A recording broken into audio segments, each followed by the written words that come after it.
ನಮಸ್ಕಾರ ಕರ್ನಾಟಕ. ಮತ್ತೆ ವೀಕೆಂಡ್ ಬಂತು, ರಾತ್ರಿ 9 ಆಯ್ತು. ನಾನು ರಮೇಶ್ ಬಂದಾಯ್ತು. ಮತ್ತೆ ಆಗ್ತಾಡ Thus, a 7-Up Weekend with Ramesh Season 4, co-powered by Denver's special partner Redmi Note 7 Pro, prayer partner Cycle Pure Agarbattis, associate partner Sangeeta Mobile, your phone's better half. ಪ್ರತಿ ವಾರ ಲೈಟ್ಸ್ ನಿಂದ ಹೊಳಿತಿದ್ದ ಈ ನಮ್ಮ ಸೆಟ್ಟು ಇವತ್ತು ಹೂವಿನಿಂದ ಶೃಂಗಾರ ಮಾಡಿಕೊಂಡು ನವ ವಧುವಿನ ರೀತಿ ಮಿಂಚ್ತಾ ಇದೆ. ಅಂತದ್ ಏನಪ್ಪಾ ಇವತ್ತು ವಿಶೇಷ ಅಂತ ನೀವು ಯೋಚನೆ ಮಾಡ್ತಿದ್ರೆ, ಇವತ್ತು ಈ ಸೀಸನ್ ಕೊನೆಯ ಸಂಚಿಕೆ. ಸೊ ಈ ವಿಶೇಷ ಸಂಚಿಕೆಯನ್ನ ನಾವು ನಮ್ಮ ಕನ್ನಡ ಸಾಹಿತ್ಯ ಲೋಕಕ್ಕೆ ಸಮರ್ಪಣೆ ಮಾಡ್ತಾ ಇದೀವಿ. ಸಾಮಾನ್ಯವಾಗಿ ಪ್ರತಿ ವೀಕೆಂಡು ನಮ್ಮ ಸಾಧಕರ ಬಗ್ಗೆ ನಾನು ನಿಮಗೆ ಪರಿಚಯ ಮಾಡ್ತಿದ್ದೆ. ಇವತ್ತು ನಮ್ಮ ವೀಕೆಂಡ್ ಟೆಂಟ್ ನಾನ್ ಪರಿಚಯ ಮಾಡ್ತೀನಿ ಅಂತ ಹಠ ಹಿಡಿತಾ ಇದ್ದಾನೆ. ಕೇಳಿ.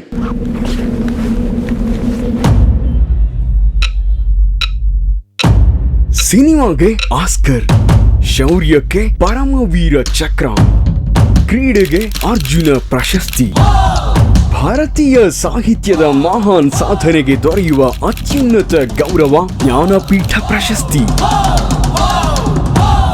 ಸಾವಿರಾರು ವರ್ಷಗಳ ಇತಿಹಾಸವಿರುವ ಕನ್ನಡ ಭಾಷೆಯ ಬೇರು ಸಾಹಿತ್ಯ. ಇತಿಹಾಸ ವಾಸ್ತವಗಳನ್ನ ಕಾಲಕಾಲಕ್ಕೆ ನಮೂದಿಸಿ ಮುಂದಿನ ಪೀಳಿಗೆಗೆ ದಾಟಿಸಬೇಕಾದ ಮಹತ್ತರ ಜವಾಬ್ದಾರಿಯನ್ನು ಹೊತ್ತ ಸಾಹಿತ್ಯ ಕ್ಷೇತ್ರದ ಪರಮೋಚ್ಚ ಗೌರವವೇ ಜ್ಞಾನಪೀಠ ಪ್ರಶಸ್ತಿ. ಭಾರತದ ಸಂವಿಧಾನದಲ್ಲಿರುವ 8ನೇ ಅನುಚ್ಛೇದದಲ್ಲಿ ಉಲ್ಲೇಖವಾಗಿರುವ ಭಾಷೆಗಳಲ್ಲಿ ಅತ್ಯುತ್ತಮ ಸಾಹಿತ್ಯ ಕೃತಿ ಅಥವಾ ಸಮಗ್ರ ಸಾಹಿತ್ಯದ ಕೊಡುಗೆಗಳನ್ನು ನೀಡಿದ ಸಾಹಿತಿಗಳಿಗೆ ಜ್ಞಾನಪೀಠ ಪ್ರಶಸ್ತಿಯನ್ನು ನೀಡಲಾಗುತ್ತಿದೆ. 1965ರಿಂದ ಇಲ್ಲಿಯವರೆಗೆ 15 ಭಾಷೆಗಳ 59 ಸಾಹಿತಿಗಳಿಗೆ ಈ ಪ್ರಶಸ್ತಿ ಲಭಿಸಿದೆ.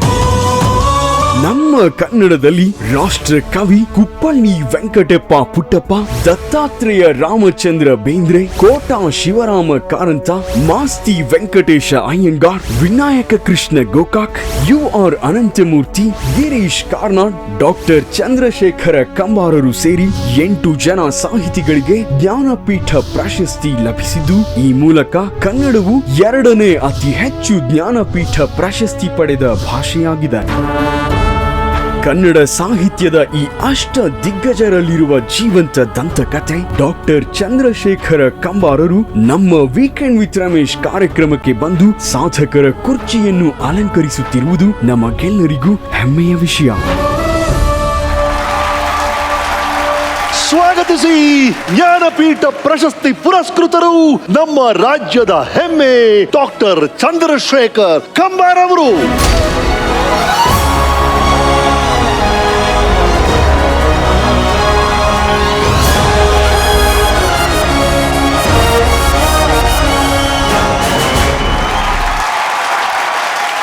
ಸರ್, ಬಹಳ ಖುಷಿ ಆಯ್ತು ತಾವು ಬಂದಿದ್ದು. ಸಾಹಿತಿಗಳು ಅಂದ್ರೆ ಶ್ರೇಷ್ಠ ಕಥೆಗಾರರು. ನಾವು ಯೋಚನೆ ಮಾಡೋ ರೀತಿಯನ್ನ ಬದಲಾಯಿಸಿದಂತ ಕಥೆಗಳನ್ನ ಬರ್ದಿದ್ರಿ. ಇವತ್ತು ನಿಮ್ಮ ಜೀವನದ ಕಥೆಯನ್ನ ನಿಮ್ಮ ಬಾಯಲ್ಲೇ ಕೇಳಬೇಕು ಅನ್ನೋದೇ ನಮ್ಮ ಆಸೆ. ಹಾಗಾಗಿ ಮತ್ತೊಮ್ಮೆ ಸ್ವಾಗತ. ಇವರು ಡಾಕ್ಟರ್ ಚಂದ್ರಪ್ಪ ಬಸವಣ್ಣಪ್ಪ ಕಂಬಾರರು. ಹುಟ್ಟಿದ್ದು ಜನವರಿ 2, 1937 ಬೆಳಗಾವಿಯ ಗೋಡಗೇರಿಯಲ್ಲಿ. ತಂದೆ ಬಸವಣ್ಣಪ್ಪ ಕಂಬಾರರು, ತಾಯಿ ಚೆನ್ನವ್ವ. ಈ ದಂಪತಿಗಳ 7 ಜನ ಮಕ್ಕಳಲ್ಲಿ ಇವರು 5ನೇವರು. ಇವರ ಅಕ್ಕಂದಿರು ಭಾಗವ್ವ ಹಾಗೂ ಬಾಳವ್ವ, ಅಣ್ಣಂದಿರು ಪರಸಪ್ಪ ಕಂಬಾರ, ಬಾಳಪ್ಪ ಕಂಬಾರ, ತಮ್ಮಂದಿರು ಯಲ್ಲಪ್ಪ ಕಂಬಾರ ಹಾಗೂ ಮಹಾದೇವ ಕಂಬಾರ. ಇವರ ಧರ್ಮಪತ್ನಿ ಸತ್ಯಭಾಮ. ಮಕ್ಕಳು ಜಯಶ್ರೀ, ರಾಜು ಕಂಬಾರ, ಗೀತಾ ಹಾಗೂ ಚೆನ್ನಮ್ಮ.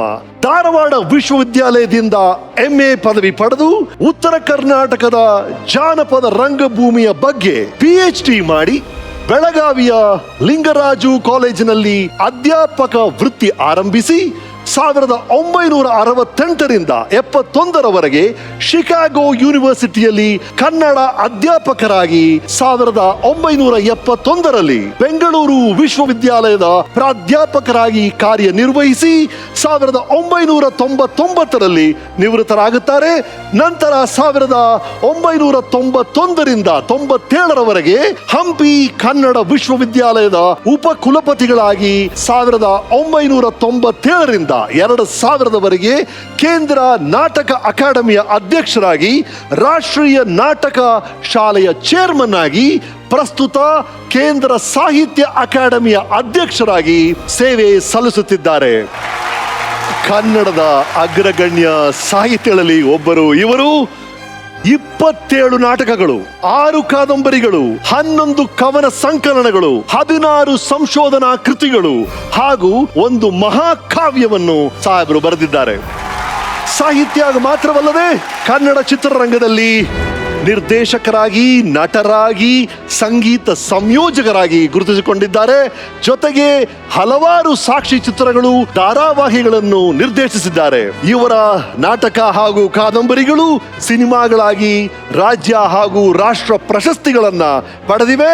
ಇವರ ಸಾಧನೆಗೆ ಕೇಂದ್ರ ಸಾಹಿತ್ಯ ಅಕಾಡೆಮಿ ಪ್ರಶಸ್ತಿ, ಕೇಂದ್ರ ಸಂಗೀತ ನಾಟಕ ಅಕಾಡೆಮಿ ಪ್ರಶಸ್ತಿ, ಕಮಲಾದೇವಿ ಚಟ್ಟೋಪಾಧ್ಯಾಯ ಪ್ರಶಸ್ತಿ, ರವೀಂದ್ರನಾಥ್ ಟ್ಯಾಗೋರ್ ಪ್ರಶಸ್ತಿ, ಸಂತ ಕಬೀರ ಪ್ರಶಸ್ತಿ, ಕರ್ನಾಟಕ ಸಾಹಿತ್ಯ ಅಕಾಡೆಮಿ ಪ್ರಶಸ್ತಿ, ಕರ್ನಾಟಕ ನಾಟಕ ಅಕಾಡೆಮಿ ಪ್ರಶಸ್ತಿ, ಕರ್ನಾಟಕ ಸಾಹಿತ್ಯ ಪರಿಷತ್ ಪ್ರಶಸ್ತಿ, ಕರ್ನಾಟಕ ರಾಜ್ಯೋತ್ಸವ ಪ್ರಶಸ್ತಿ, ನಾಡೋಜ ಪ್ರಶಸ್ತಿ, ಪಂಪ ಪ್ರಶಸ್ತಿ, ಮಾಸ್ತಿ ಪ್ರಶಸ್ತಿ, ಕಲ್ಕತ್ತಾ ಸರ್ಕಾರದಿಂದ ನಂದೀಕರ್ ಪ್ರಶಸ್ತಿ, ಕೇರಳ ಸರ್ಕಾರದಿಂದ ಆಶಾನ್ ಪ್ರಶಸ್ತಿ, ಮಧ್ಯಪ್ರದೇಶ ಸರ್ಕಾರದಿಂದ ಕಾಳಿದಾಸ್ ಸಮ್ಮಾನ್ ಪ್ರಶಸ್ತಿ, ಆಂಧ್ರ ಪ್ರದೇಶ ಸರ್ಕಾರದಿಂದ ಚೋರು ಸಾಹಿತ್ಯ ಪುರಸ್ಕಾರ, 2001ರಲ್ಲಿ ಪದ್ಮಶ್ರೀ ಪ್ರಶಸ್ತಿ ಹಾಗೂ ಇವರ ಸಮಗ್ರ ಸಾಹಿತ್ಯಕ್ಕೆ 2010ರಲ್ಲಿ ಪ್ರತಿಷ್ಠಿತ ಜ್ಞಾನಪೀಠ ಪ್ರಶಸ್ತಿ ಪಡೆದಿರೋರು ಡಾಕ್ಟರ್ ಚಂದ್ರಶೇಖರ್ ಕಂಬಾರರು. ಹಾಗಾದ್ರೆ ಈ ವಾರದ ಸಾಧಕರು ಜ್ಞಾನಪೀಠ ಪ್ರಶಸ್ತಿ ಪುರಸ್ಕೃತ ಡಾಕ್ಟರ್ ಚಂದ್ರಶೇಖರ ಕಂಬಾರರು. ಸರ್, ನಾವೆಲ್ಲ ನಮ್ಮ ಹೆಸರಿನ ಮುಂಚೆ ನಮ್ಮ ಊರಿನ ಹೆಸರು ಇಟ್ಕೊಳ್ತೀವಿ. ಆದ್ರೆ ನಿಮ್ಮ ಊರಿಗೆ ಹೋಗಿದ್ವಿ, ಅಲ್ಲಿ ಏನಾಗಿದೆ ನೋಡಿ. ಅಲ್ಲಿ ಬರ್ದಿದ್ದಾರೆ ಡಾಕ್ಟರ್ ಶ್ರೀ ಚಂದ್ರಶೇಖರ ಕಂಬಾರರ ಹುಟ್ಟೂರು. ಅಂದ್ರೆ ಊರಿನ ಹಿಂದೆ ನಿಮ್ಮ ಹೆಸರನ್ನ ಹಾಕೊಂಡಿದ್ದಾರೆ ಸರ್. ಎಷ್ಟು ಖುಷಿ ಆಗುತ್ತೆ, ಬಹಳ ಹೆಮ್ಮೆ ಆಗುತ್ತೆ ಸರ್. ನಿಮ್ಮ ಜೀವನವನ್ನ ರಿವೈಂಡ್ ಮಾಡಿ ನೋಡೋದಾಗಿದ್ರೆ, ನಿಮ್ಮ ಬಾಲ್ಯದ ನೆನಪುಗಳಿಗೆ ಹೋಗೋದಾಗಿದ್ರೆ, ನಿಮ್ಮ ಅಮ್ಮ ಅಥವಾ ನಿಮ್ಮ ಅಪ್ಪನ ಬಗ್ಗೆ ಹೇಳಿ. ನಮ್ಮ ತಂದೆ ಕಂಬಾರಿಕೆ ಮಾಡ್ತಿದ್ರು, ನನ್ನ ಅಣ್ಣಂದ್ರೆ ಕಂಬಾರಿಕೆ ಮಾಡ್ತಿದ್ರು. ಆದ್ರೆ ನಾನ್ ಚಿಕ್ಕವನಿದ್ದಾಗ ನನಗೆ ಕಂಬಾರಿಕೆ ಬರ್ಲಿಲ್ಲ, ಅದರಿಂದ ದನ ಕಾಯ್ತಿದ್ದೆ ನಾನು. ಬಟ್ ನಿಮ್ ತಂದೆಯವರಿಗೆ ಅಥವಾ ಅಜ್ಜಂದ್ರಿಗೆ ಈ ಸಾಹಿತ್ಯದ ಒಲವು, ಬರವಣಿಗೆ ಇದರ ಒಲವು ಇತ್ತ ಯಾರಾದ್ರೂ? ನಮ್ಮ ತಂದೆ ನಾಟಕಕಾರರು. ಓ, ಹಿಂದೆ ತಾನಾಜಿ ಮಾಲ್ಸೂರಿ ಅಂತ ಹೇಳಿ ಒಂದು ನಾಟಕ ಬರೆದು ಆಡಿದ್ರು. ಅವರು ಆಡಿ ಬಹಳ ಪ್ರಸಿದ್ಧರಾಗಿದ್ರು. ಬಟ್ ನನಗೆ ಸ್ಕೂಲ್ ಹತ್ತಲಿಲ್ಲ ಮೊದಲು. ಕೊನೆಗೆ ಈ ತರ ದನ ಕಾಯಿದೆ ಬಹಳ ಸುಖ ಕಂಡಿತ್ತು ನನಗೆ. ಆವಾಗ ನಮ್ಮಣ್ಣ ಕೈಕಾಲು ಕಟ್ಟಿ ಹೋಗಿ ಸ್ಕೂಲ್ನಲ್ಲಿ ಎಸೆದು ಬಂದ್ಬಿಟ್ಟ. ಸ್ಕೂಲ್ನಲ್ಲಿ ಎಸೆದು ಬಂದ್ಮೇಲೆ ನಮ್ಮ ಮಾಸ್ತರ್ ಕೈಕಾಲು ಬಿಚ್ಚಿ ಹಚ್ಚಿದ್ರು ಸ್ಕೂಲ್ಗೆ. ಆವತ್ತಿನಿಂದ ಸ್ಕೂಲ್ ಶುರುವಾಯ್ತು. ನಿಮ್ಮ ತಾಯಿ ದೈವ ಭಕ್ತಿ ಅಂತೆ, ಬಸವಣ್ಣನ ವಚನಗಳೆಲ್ಲ ನಿಮ್ಗೆ ಪರಿಚಯ ಮಾಡ್ಕೊಟ್ಟಿದ್ದು ಅವರೇ ಅಂತ ಕೇಳ್ಪಟ್ವಿ. ನನ್ನ ತಾಯಿ ಬಹಳ ಮಾತಿಗೊಮ್ಮೆ ಒಂದು ತ್ರಿಪದಿ ಹಾಡೋಳು. ಏನು ಎಂತೆಂಥ ಕಥೆಗಳನ್ನು ಹೇಳ್ತಿದ್ಳು ಅಂತಂದ್ರೆ ಆ ಕಥೆಗಳನ್ನ ಈಗಲೂ ಒಂದೊಂದ್ಸಲ ನಾನು ಅವುಗಳನ್ನು ಕುರಿತಾಗಿ ಬರಿತಾ ಇರ್ತೀನಿ. ನಿಮ್ಮ ಜಾನಪದದ ಒಲವು ಶುರುವಾಗಿದ್ದು ಅಮ್ಮನಿಂದನ? ಅಲ್ಲಿ ಇಡೀ ನಮ್ಮ ಊರಿನ ವಾತಾವರಣ, ಆಮೇಲೆ ಬಯಲಾಟದ ತಂಡಗಳಿದ್ದು, ಅವೆಲ್ಲ ಸೇರಿ ನನ್ನಲ್ಲಿ ಜಾನಪದದ ವಾತಾವರಣವನ್ನು ಸೃಷ್ಟಿ ಮಾಡಿದೆ. ನೀವು 10 ವರ್ಷದ ಹುಡುಗನಾಗಿದ್ದಾಗ ಒಂದು ಐತಿಹಾಸಿಕ ಘಟನೆ ನಡೆಯುತ್ತೆ. ಭಾರತಕ್ಕೆ ಸ್ವಾತಂತ್ರ್ಯ ಸಿಗುತ್ತೆ. ನಾವೆಲ್ಲ ಅದ್ರ ಬಗ್ಗೆ ಟೆಕ್ಸ್ಟ್ ಬುಕ್ ಅಲ್ಲಿ ಓದಿದೀವಿ. ನೀವು ಕಣ್ಣಾರೆ ನೋಡಿದಿರಾ? ಅವತ್ತು ಆ ನೆನಪುಗಳು ಏನಿದೆ ಸರ್? ಅವಾಗ ಸ್ವಾತಂತ್ರ್ಯ ಹೋರಾಟ ಅಂತ ಹೇಳ್ತಂದ್ರೆ ಪ್ರತಿಯೊಬ್ಬರಲ್ಲೂ ಅದಿತ್ತು. ನಮ್ಮಲ್ಲಿ ಒಬ್ಬರಿದ್ರು, ಅವರು ಒಂದು ನ್ಯೂಸ್ ಪೇಪರ್ ತರಿಸಿದ್ರು, ಒಂದೇ ಒಂದು ನ್ಯೂಸ್ ಪೇಪರ್ ನಮ್ಮ ಊರಿಗೆ. ಅದನ್ನು ಸುಮಾರು 6 ತಿಂಗಳು ಓದ್ತಿದ್ವಿ ನಾವೆಲ್ಲರೂ. ಒಂದೇ ನ್ಯೂಸ್ ಪೇಪರ್? ಹೌದು. ಅಲ್ಲಿ ಏನೇನು ಹಿಸ್ಟ್ರಿ ಇತ್ತು ಆ ಹಿಸ್ಟ್ರಿನ ನಮ್ಮವ್ರು ಪುರಾಣ ಮಾಡೋರು. ಹೇಗೆ ಅಂತ ಹೇಳ್ತಂದ್ರೆ ಗಾಂಧಿ ಮತ್ತು ಜಿನ್ನಾ ಬಹಳ ಮಾತುಕತೆ ಮಾಡಿದ್ರು. ಆಮೇಲೆ ನಾವು 2 ಆಗಬಾರ್ದು, ಒಂದೇ ದೇಶ ಆಗಬೇಕು ಅಂತ ಹೇಳಿದ್ರು ಮಾಡಿದ್ರು ಅಂತೇಳಿ ಇಷ್ಟು ನ್ಯೂಸ್ ಇರ್ತದೆ. ಬಟ್ ನಮ್ಮವ್ರು ಹೆಂಗ್ ಹೇಳೋರು ಅದನ್ನ ಅಂತ ಹೇಳ್ತಂದ್ರೆ, ಗಾಂಧೀಜಿ ಅವ್ರು ಕೂತಿದ್ರಂತೆ. ಆಮೇಲೆ ಜಿನ್ನಾ ಬಂದ, ನಮಸ್ಕಾರ ರೀ ಗಾಂಧಿಯಪ್ಪನವ್ರ ಅಂದ. ಬಾರೋ ಜಿನ್ನಾ, ಏನು ಭಾಳ ದಿವಸ ಆತಲ್ಲೋ, ಬಾರೋ ಅಂತೇಳಿ ತಂದ ಕಣ್ಣವ್ರವ್ರು. ನೋಡ್ರಿ ಗಾಂಧಿಯಪ್ಪನವ್ರ, ನಾವಿಬ್ರು ಬ್ಯಾರೆ ಆಗಾಕಬೇಕು, ನಮ್ಮ ದೇಶ ಬ್ಯಾರೆ, ನಿಮ್ ದೇಶ, ನಮ್ಮ ಪಾಲ್ ನಮಗ್ ಕೊಡ್ರಿ ಅಂತ ಜಿನ್ನಾ ಅಂದ. ಹುಚ್ಚ, ನಾವ್ ಇವತ್ತು ಒಂದಾಗಿದ್ರೆ ಹುಲಿ ಹೆದರ್ತಾವ. ಒಂದ್ ವೇಳೆ ನಾವು ಬ್ಯಾರೆ 2 ಆದ್ವಿ ಅಂತ ಹೇಳಿತಂದ್ರೆ ಇಲಿ ಹೆದರೋದಿಲ್ಲೋ ನಮಗ, ನಿನಗೇನು ತಲೆಗಿಲಿ ಐತೋ ಇಲ್ಲೋ ಅಂತ ಹೇಳಿ ಗಾಂಧಿ ಅಂದ್ರು. ಈ ರೀತಿಯಲ್ಲಿ ನಾವು ಕತೆ ಮಾಡ್ತಿದ್ದೀವಿ, ಇತಿಹಾಸನೆಲ್ಲ ಕತೆ ಮಾಡೋದು. ಬಹಳ ಚೆನ್ನಾಗಿದೆ. ಗಾಂಧೀಜಿ ಅವರು ಜಿನ್ನ ಉತ್ತರ ಕರ್ನಾಟಕದ ಭಾಷೆಯಲ್ಲಿ ಮಾತಾಡುವಂತ ಒಂದು ಕಲ್ಪನೆಯಲ್ಲಿ ನಾಟಕ ಮಾಡ್ತಾ ಇದ್ರಿ ಆ ವಯಸ್ಸಲ್ಲಿ ಅಂತ. ರೈಟ್ ಸರ್, ನಿಮ್ಮ ಬಾಲ್ಯದ ಬಗ್ಗೆ ನಮ್ಮ ವೀಕೆಂಡ್ ಟೆಂಟ್ ಏನ್ ಹೇಳುತ್ತೆ ನೋಡಿ.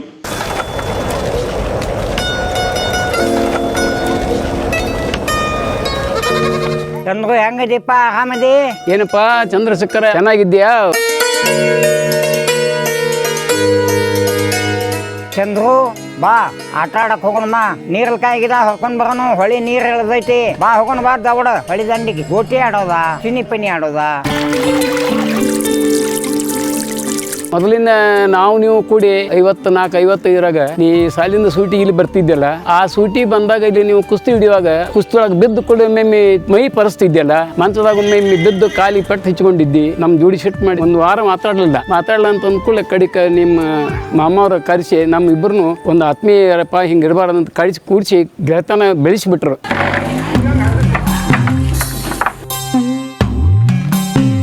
ಕಬಡ್ಡಿ ಆಡುವೊಳಗೆ ನೀವೊಮ್ಮೆ ಸೋತಿದ್ರಿ, ಮತ್ತೆ ಎದ್ದು ಆಡಕ್ಕೆ ಬರಲಿಲ್ಲ ಅಂದ್ರೆ ನಿನ್ನಲ್ಲಿ ಮೊದಲಿಂದ ಒಂದು ಹಠ ಸ್ವಭಾವ. ಸೋತ್ರ ಒಂಥರ ಇದು ಸ್ವಾಭಿಮಾನ ನಿನ್ನಲ್ಲಿ ಕೇಳತ್ತಿತ್ತು. 3 ಸಂಜೆ ಕೂಡಿದ್ರೆ ಸಂಜೆ ಕತ್ತು ಹೋಗಿಬಿಡ್ದು ಮಸಾರಿ ಕಡೆ. ಸೀಟ್ನಿ ತಿನ್ನೋದು, ಶೇಂಗಾ ಸುಡೋದು, ಇವನ್ನೆಲ್ಲ ಮಾಡಿ ಎಲ್ಲರೂ ಕೂಡ್ಕೊಂಡು ಒಂಥರ ತಿಂತಿದ್ವಿ. ನಿನ್ನ ಬಗ್ಗೆ ನನಗೊಂದು ಅಭಿಮಾನ ಇದೆ. ಅದಕ್ಕೆ ಇನ್ನೊಮ್ಮೆ ಬಂದಾಗ ಕೊಡೋಣ, ಮತ್ತು ಹಳೆ ನೆನಪುಗಳನ್ನೆಲ್ಲ ಕೆದಕಿ ಮಾತಾಡಿಕೊಂಡು ನಮ್ಮ ಒಂದು ಹೃದಯದೊಳಗನ ಇರುವಂಥ ದುಗುಡುಗಳನ್ನ ದೂರ ಮಾಡಿಕೊಳ್ಳೋಣ ಅಂತ ಒಂದು ಅಪೇಕ್ಷೆ ಇದೆ ಕಮಾರ್ ಅವರ. ಅದಕ್ಕೆ ಇನ್ನೊಮ್ಮೆ ನಿಮ್ಮನ್ನು ಕಾಣಬೇಕಂತ ಜೀವ ಭಾಳ ಚಡ್ಪಡಿಸ್ತಾ ಇದೆ. ಜೈ ಹಿಂದ್, ಜೈ ಕರ್ನಾಟಕ. ಎಸ್ ಸರ್, ನಿಮ್ಮ ಹಳೆ ನೆನಪುಗಳೆಲ್ಲ ನಾಪಿಸ್ತಾ ಇದ್ವಿ. ನಿಮ್ಮ ನೋಡೋಕೊಬ್ರು ಬಂದಿದ್ದಾರೆ.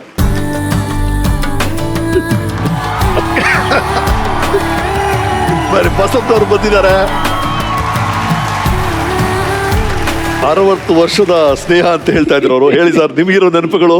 ಅಂದ್ರೆ ಎಷ್ಟೊಂದು ಅವರು ನಮ್ಮ ಒಡನಾಡಿ.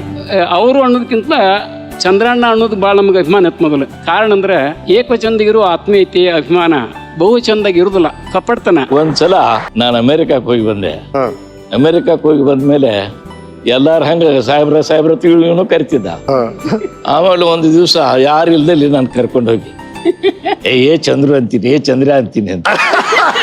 ಚೆನ್ನಾಗಿದೆ, ಬಹಳ ಚೆನ್ನಾಗಿದೆ. ನೀನು ಪಬ್ಲಿಕ್ ಅಲ್ಲಿ ಸಾಹೇಬ್ರ ಏನ್ ಕರೆದ್ಬಿಟ್ಟು ಪ್ರೈವೇಟ್ ಅಲ್ಲಿ ಒಂದೇ ಸಲ ಏಕವಚನದಲ್ಲಿ ಕರೆದು ಬಿಡ್ತೀನಿ ಅಂತ ಕೇಳೋ ಸ್ನೇಹಿತ, ಎಷ್ಟು ಚೆನ್ನಾಗಿದೆ ಇದು. ಥ್ಯಾಂಕ್ ಯು ರೀ. ಬಹಳ ಖುಷಿ ಆಯ್ತು ತಾವು ಬಂದಿದ್ದು. ಇನ್ನೊಂದು ಸ್ವಲ್ಪ ನಮ್ಮ ಊರಿಂದ ಹೇಳ್ಬೇಕು ನೀವು. ನಾನು ಸ್ಕೂಲ್ನಲ್ಲಿ ಸೇರಿದ್ನಲ್ಲ, ನಂಬರ್ 1 ವಿದ್ಯಾರ್ಥಿ ನಾನು. ಸರಿ. ಅಲ್ಲಿ ನಮ್ಮಲ್ಲಿ ಕುರುಬರ ದೇವಸ್ಥಾನ ಇದೆ, ಬೀರೇದೇವರ ದೇವಸ್ಥಾನ. ಬೀರೇದೇವರ ದೇವಸ್ಥಾನದಲ್ಲಿ ಬಹಳ ಕುರುಬರ ಹಾಡುಗಳನ್ನ ಬರೆದಂತ ಒಂದು ದೊಡ್ಡ ಗ್ರಂಥ ಇತ್ತಲ್ಲಿ. ಆ ಗ್ರಂಥವನ್ನು ಪ್ರತಿ ಮಾಡ್ಲಿಕ್ಕೆ ಹೆಚ್ಚಿದ್ರು ಅವರು. ಯಾರು? ಆ ಮಠಾಧೀಶ ದೇವರೇಶಿ ಅವರು ಕೆಲಸ ಕೊಡ್ತಾ ಇದ್ರು. ಅವ್ರು ಏನು ಅಂದ್ರೆ ದಿನಾಲು ಶಾಲೆ ಕಲಿಯೋದು, ಸ್ಕೂಲ್ ಮಾಡ್ಕೊಂಡು ಅಲ್ಲಿ ಹೋಗಿ 1-2 ಗಂಟೆ ಅದನ್ನ ಕಾಪಿ ಮಾಡೋದು, ಪ್ರತಿ ಮಾಡೋದು. ಅಲ್ಲಿಂದ ನನ್ನ ಕಾವ್ಯದ ಇದು ಶುರುವಾಯ್ತು. ಈ ಬೀರೇಶ್ವರ ಹಾಡುಗಳು ಎಂತ ಸುಂದರವಾದ ಹಾಡುಗಳು. ಆ ಹಾಡುಗಳನ್ನ ಆ ಛಂದಸ್ಸು ಬರ್ಲಿಕ್ಕೆ ಶುರುವಾಯ್ತು ನನಗೆ, ಆ ಶಬ್ದಗಳು. ಹೀಗಾಗಿ ಅಲ್ಲಿ ಅದ್ರ ಗುಂಟ ಒದ್ದಾಡಿ ನಾನು ಕವಿ ಆದೆ. ಅದೇ ನಾವು ಕೇಳ್ಪಟ್ವಿ, ಆ ದೇವರೇಶ್ ಅವರು ಆ ಹಾಡುಗಳನ್ನ ಹಾಡ್ತಾ ಇದ್ರಂತೆ. ಅದನ್ನ ಬರೆಯಕ್ಕೊಬ್ಬ ಹುಡುಗ ಬೇಕು. ನಿಮ್ಮ ಬರವಣಿಗೆ ತುಂಬಾ ಚೆನ್ನಾಗಿತ್ತು, ನೀವು ಬಹಳ ಶಾರ್ಪ್ ಆಗಿದ್ದಂತೆ. ನಿಮ್ಮನ್ನ ಕರೆದು ನೀವು ಬರೆಯಕ್ ಶುರು ಮಾಡಿದ್ರಿ. ಇಷ್ಟು ದಪ್ಪ ಬುಕ್ ನೀವು ಆ ಕಾಲದಲ್ಲೇ ಬರ್ದಿದ್ರಿ ಅಂತ ಅವ್ರು ಹೇಳಿ. 1 ಇಯರ್ ಬರ್ದ್ರಿ ಸರ್. ನಂತರ ಪ್ರೈಮರಿ ಸ್ಕೂಲ್ ಮುಗಿಸ್ಕೊಂಡೆ. ಆಮೇಲೆ ಗೋಕಾಕಕ್ಕೆ ಹೋದೆ. ಗೋಕಾಕಕ್ಕೆ ಹೋದಾಗ ನಡ್ಕೊಂಡು ಹೋಗ್ತಿದ್ವಿ ನಾವು. 18 ಮೈಲಿ ನಮ್ಮ ಊರಿನಿಂದ. ಅದು ದಿನ ಬೆಳಿಗ್ಗೆ 5:30 ಗಂಟೆಗೆ ಶುರು ಮಾಡ್ತಿದ್ವಿ ಹೊರಡ್ಲಿಕ್ಕೆ. ಅಷ್ಟರಲ್ಲಿ ಏನಾಯ್ತು, ಅಲ್ಲಿ ಕೃಷ್ಣಮೂರ್ತಿ ಪುರಾಣಿಕರು ಎಂಥ ದೊಡ್ಡ ಕಾದಂಬರಿಕಾರ ಅವರು ಅಂತ ಹೇಳ್ತಂದ್ರೆ, ಅವ್ರು ಪ್ರತಿ ಭಾನುವಾರ ಈ ಹುಡುಗರು ಏನಾದ್ರೂ ಬರೀತಾರಲ್ಲ ಸಾಹಿತ್ಯ, ಹಾಗೆ ಬರೆದ ಸಾಹಿತ್ಯವನ್ನು ಓದೋದಕ್ಕೆ ಅವಕಾಶ ಮಾಡಿಕೊಡ್ತಿದ್ರು ಅವ್ರು. ಆಮೇಲೆ ಓದಿಸಿ ತಿದ್ದಿ ಆಮೇಲೆ ಮತ್ತೆ ಅದನ್ನ ಏನಾದ್ರು ಹೇಳಿ ಏನ್ ಮಾಡ್ಬೇಕು, ಇನ್ ಹೆಂಗ್ ಮಾಡ್ಬೇಕು ಅಂತ ಹೇಳಿ ಹೀಗೆಲ್ಲ ಮಾಡ್ತಿದ್ರು. ನನಗೊಂದು ದಿವಸ ನಡ್ಕೊಂಡು ಹೋಗೋದು ಇದೆಲ್ಲ ಸಾಹಿತ್ಯ ಹೋಗೋದು ಬಿಟ್ಬಿಟ್ಟೆ ನಾನು ಸ್ಕೂಲು. ಕೃಷ್ಣಮೂರ್ತಿ ಪುರಾಣಿಕರು ಬಿಡ್ಲಿಲ್ಲ ನೋಡಿ. ಕರೀರಿ ಆ ಹುಡುಗನ್ನ, ಅವ್ನಿಗೆ ಏನ್ ಬೇಕಾದ್ರೆ ಸೌಲಭ್ಯ ಮಾಡೋರು ಕರೀರಿ ಅವ್ನು. ಅಷ್ಟರಲ್ಲಿ ನಾನು ಅವ್ರಿಗೊಂದು ನಾಟಕ ಬರ್ತ ತೋರಿಸಿದ್ದೆ. ಆ ನಾಟಕ ಬಹಳ ಇಷ್ಟಪಟ್ಟಿದ್ರು ಅವ್ರು. ಆಮೇಲೆ ನನ್ನನ್ನು ಕರೆಸಿ ಫ್ರೀ ಶಿಪ್ ಕೊಟ್ಟು ಸಾವಳಿಗೆ ಶಿವಲಿಂಗೇಶ್ವರ ಮಠದಲ್ಲಿ ಇಟ್ರು ನನ್ನ ಒಂದು ಫ್ರೀ ರೂಮ್ ಅಲ್ಲಿ. ಆಮೇಲೆ ಒಂದು ಸ್ಟವ್, ಆಮೇಲೆ ಏನಾದ್ರು ಮಾಡ್ಕೊಳ್ಬೇಕು, ನನ್ನ ಅಡಿಗೆ ನಾನೇ ಮಾಡ್ಕೊಳ್ಬೇಕು. ಆ ರೀತಿಯಲ್ಲಿ ವ್ಯವಸ್ಥೆ ಮಾಡಿಕೊಟ್ರು ಕೃಷ್ಣಮೂರ್ತಿ ಪುರಾಣಿಕರು. ಅವರು ನನ್ನ ಬದುಕಿನಲ್ಲಿ ಬಹಳ ದೊಡ್ಡ ರೋಲ್ ಇದನ್ನ ಮಾಡಿದ್ರು ಅವ್ರದ್ದು. ನಾನು ಇವತ್ತು ಏನಾದರೂ ಇಲ್ಲಿದ್ದರೆ ಅದು ಅವ್ರ ಕೃಪೆ. ಸರ್, ಮಾಡಿದವರು ಅಂತ ನೀವೇ ಒಂದು ಹಾಡು ಬರೆದ್ರಿ, ಒಂದು ಸಿನಿಮಾದಲ್ಲಿ ನೋಡಿದೀನಿ. ನಿಮ್ಮ ರಚನೆ, ನಿಮ್ಮ ರಾಗ ಸಂಯೋಜನೆ ಇತ್ತು, ನಮ್ಮ ಸ್ವಾತಂತ್ರ್ಯ ಹೋರಾಟದ ಬಗ್ಗೆ. ಅದಕ್ಕೆ ಸ್ಫೂರ್ತಿ ಏನ್ ಸರ್? ನೀವು ನೋಡಿದ್ರ ಅದನ್ನೆಲ್ಲ? ಇಲ್ಲ, ನೀವು ಆಗಲೇ ನೀವು ಸ್ವಾತಂತ್ರ್ಯ ಹೋರಾಟದ ಬಗ್ಗೆ ಕೇಳಿದ್ರಿ. ಹೌದು. ನಮಗೆಲ್ಲ ಏನ್ ಆಗಿತ್ತು ಅಂತ ಹೇಳ್ತಂದ್ರೆ, ಸ್ವಾತಂತ್ರ್ಯ ಹೋರಾಟದ ಕಥೆಗಳನ್ನು ಇಲ್ಲದೆ ನಾವು ಬದುಕೋ ಸಾಧ್ಯ ಇರಲಿಲ್ಲ ಆಗಿನ ಕಾಲಕ್ಕೆ. ನಾವು ಕರೆಕ್ಟ್. ಗಾಂಧೀಜಿಯವರು ಎಂಥ ಒಂದು ಜಾದು ಮಾಡಿಬಿಟ್ಟಿದ್ರು ಇಡೀ ದೇಶದ ತುಂಬ ಅಂತಂದ್ರೆ, ಸಾಮಾನ್ಯ ಜನ, ಹಳ್ಳಿ ಜನ ಗಾಂಧಿ ಅಂದ್ಕೊಳ್ಳಿ ಹೆಂಗ್ ಮಾಡೋದು, ಅಷ್ಟರ ಮಟ್ಟಿಗೆ ಅವ್ರ ಬಗ್ಗೆ ನಮಗೆ ಭಕ್ತಿ ಇತ್ತು. ನಾನು ಅವಾಗ ಓದ್ತಿದ್ದೆ. ಅವಾಗ ಓದ್ಬೇಕಾದ್ರೆ ಒಂದು ಹಾಡು ಬರದೆ, ಆಮೇಲೆ ನಾನೇ ಹಾಡ್ತಿದ್ದೆ. ಅದು ನನ್ನ ಪಾಡಿಗೆ ನನ್ನ ಇದನ್ನ ಮಾಡಿ ಇತ್ತದು. ಆಮೇಲೆ ಒಂದ್ಸಲ ಇದನ್ನ ನಮ್ಮ ಸಾವಳಿ ಮಠದಲ್ಲಿ ಇದ್ದೆ ಅಂತ ಹೇಳಿದ್ನಲ್ಲ, ಆ ಸಾವಳಿಗೆ ಮಠದ ಸ್ವಾಮಿಗಳಿಗೆ ನಾನು ಇದನ್ನ ಗುಣಗುಣಿಸ್ತಾ ಇರ್ಬೇಕಾದ್ರೆ, ಬಾಯಿ ಅದ್ರ ಹಾಡು ಹೇಳುವಂತ ಹಾಡು ಹೇಳಿದೆ. ನಾನು ಬಹಳ ಇಷ್ಟಪಟ್ರು ಅವರು. ನೋಡ್ರಿ ನಮ್ಮ ಹುಡುಗ ಏನು ಕವಿತಾ ಬರಿತಾನ, ಅದು ಇದು ಅಂತ ಪ್ರಚಾರ ಶುರು ಮಾಡಿದ್ರು ಅವರು ಸ್ವಾಮಿಗಳು. ಮುಂದೆ ನಮ್ಮ ಶಂಕರಪ್ಪ ಮಾಡಿದವರು ಸಿನಿಮಾ ಮಾಡಿದನಲ್ಲ, ಅದೇ ಹಾಡನ್ನು ಉಪಯೋಗಿಸಿದ್ದಾರೆ. ಅದನ್ನೇ ಅದೇ ಹಾಡನ್ನ ಒಂದು ಸಲ ವಾಜಪೇಯಿ ಅವರು ಡೆಲ್ಲಿನಲ್ಲಿ ಸ್ವಾತಂತ್ರ್ಯ ಹೋರಾಟದ ಹಾಡುಗಳಿಗಾಗಿ ಒಂದು ಸಮ್ಮೇಳನ ಕರೆದಿದ್ರು. ಅಲ್ಲಿ ಹೇಳಿದೆ ಆ ಹಾಡನ್ನ. ಅವ್ರು ಎದ್ಬಿಟ್ಟು ನನ್ನ ಬೆನ್ನ ಮೇಲೆ ಕೈ ಊರಿದ್ರು. ಬಟ್ ನೀವು ಸ್ಕೂಲಲ್ಲಿ ಹೋಗ್ಬೇಕಾದ್ರೆ ಬ್ರಿಟಿಷ್ ರಾಣಿ ವಿರುದ್ಧ ಹೋರಾಟ ಮಾಡಿದ್ರಂತೆ. ಬ್ರಿಟಿಷ್ ರಾಣಿ ಅವ್ರನ್ನ ಮೀಟ್ ಮಾಡ್ಲಿಲ್ಲ. ಅಂದ್ರೆ ಬ್ರಿಟಿಷರ ಬಗೆಗೆ ನಮ್ಮಲ್ಲಿ ಒಂದು ಬಹಳ ಸೇಡಿನ ಭಾವನೆ ಬಿದ್ದು. ಯಾಕಂದ್ರೆ ಸಂಖ್ಯಾಬಾಳೆ ಆಟ ಆಡ್ಲಿಕ್ಕೆ ಬಿಡ್ತಿರ್ಲಿಲ್ಲ ಅವ್ರು. ಈ ಸಂಖ್ಯಾಬಾಳೆ ಆಟದೊಳಗೆ ಏನಾಗೋದು, ಇವನ್ ಹೇಳ್ತಿದ್ದ ಅಯ್ಯೋ ಈ ಕೆಟ್ಟ ಬ್ರಿಟಿಷ್ ಸರ್ಕಾರ ಮರೆಯ, ನಾವ್ ಏನ್ ಮಾಡಿದ್ರು ನಮ್ಮನ್ನ ಹಿಡ್ಕೊಂಡು ಹೋಗಿ ಜೈಲಿಗೆ ಹಾಕ್ತಾರೋ, ಯಾರನ್ನು ಕೊಲೆ ಮಾಡ್ಲಿಕ್ಕೂ ಸ್ವಾತಂತ್ರ್ಯ ಇಲ್ಲ ನಮಗೆ ಅಂತ ಹೇಳ್ತಿದ್ದ ಅವ್ರು. ಅಂದ್ರೆ ಹೀಗೇನಾದ್ರು ಕೆಟ್ಟ ಸರ್ಕಾರ ಅಂತಿದ್ರಲ್ಲ, ತಕ್ಷಣ ಅವ್ರನ್ನ ಜೈಲಿಗೆ ಹಾಕ್ತಿದ್ರು. ಅಂದ್ರೆ ಹೀಗೆ ಸಂಖ್ಯಾಬಾಳೆ ಆಟ ಆಡ್ಕೊಡ್ದು ಅಂತ ಹೇಳಿದ್ರೆ ಬ್ಯಾನ್ ಮಾಡಿದ್ರು ಅದನ್ನ. ಹೀಗಾಗಿ ಕಲೆಯ ಮೂಲಕವೇ ಇವರು ಕೂಡ ಸೇಡ್ ತೀರ್ಸ್ಕೊಳ್ತಾ ಇದ್ವಿ ನಾವು ಅಂತ ಹೇಳ್ತಾ ಇದ್ವಿ. ರೈಟ್ ಸರ್, ನಿಮ್ಮ ಸ್ಕೂಲ್ ಡೇಸ್ ಬಗ್ಗೆ ನಮ್ಮ ವೀಕೆಂಡ್ ಟೆಂಟ್ ಏನ್ ಹೇಳುತ್ತೆ ನೋಡಿ.